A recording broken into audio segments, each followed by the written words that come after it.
Boris Johnson's government is considering a blueprint to Corbyn-proof the UK and stop the Labour Party from renationalising industries if it gets into power. In a policy paper commissioned by the government, Tory MP John Penrose outlines how the UK should diverge from the EU on competition rules now it is out of the Brussels bloc.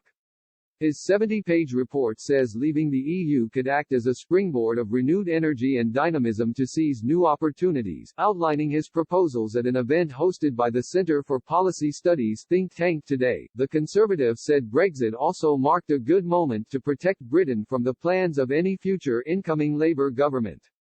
Mr. Penrose said he had been left pretty worried by the prospect of Jeremy Corbyn winning the last election.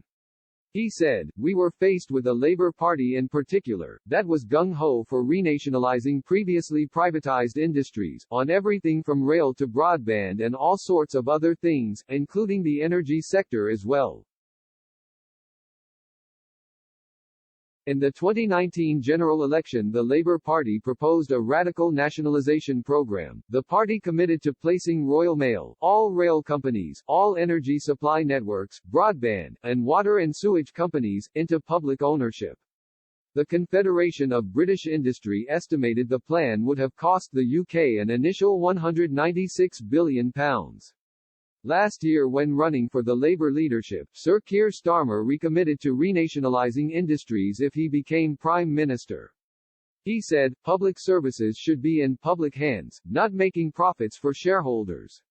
Support common ownership of rail, mail, energy and water, end outsourcing in our NHS, local government and justice system." Mr. Penrose made clear the government shouldn't be complacent about the risks posed by Labour. The Conservative backbencher warned action needed to be taken to protect the UK economy against any renationalisation agenda.